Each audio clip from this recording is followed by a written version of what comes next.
Pater Noster, qui es in caelis, sanctificatur nomen tuum advenat, regnum tuum fiat voluntas tua, sicut in caelo et in terra.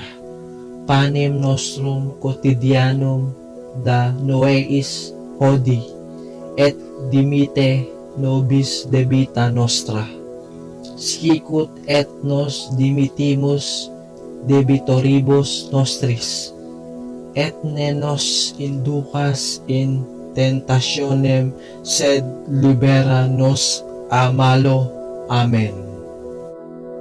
Ave Maria, gratia plena, Dominus tecum, benedicta tu in mulieribus, et benedictus fructus ventris tui, Jesus. Sancta Maria, Mater Dei, ora pro nobis peccatoribus, nunc et in hora mortis nostrae. Amen.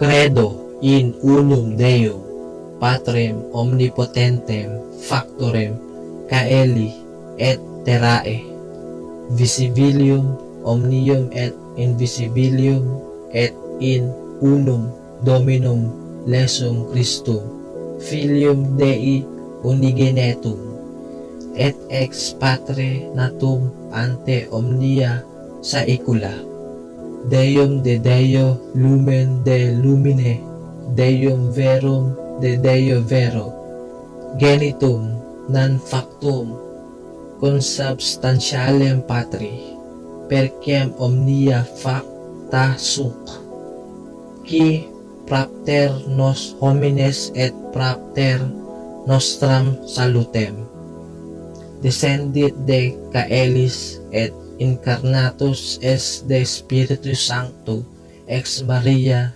Virgine, et homo factus es crucifixus, et iam pro nobis sub Poncio Pilato passus et sepultus es, et resurrexit tertia die secundum Scripturas, et ascendit in caelum, sedet ad dexteram Patris, et iterum venturus es cum gloria, iudicare vivus et mortuos, cuius regni non erit finis. Credo in Spiritum Sanctum Dominum et vivicantem, qui ex Patre Filioqui procedit, qui cum Patre et Filio simul adorator et conglorificator, qui locutus es per profetas, et unam sanctum catholicam et apostolicam ecclesiam, confiteor unum baptisma in remissionem peccatorum, et expecto resurrectionem mortuorum, et vitam venturi saeculi. Amen.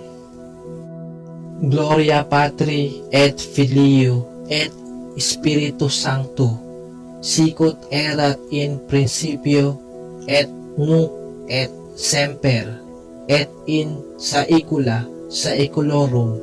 Amen.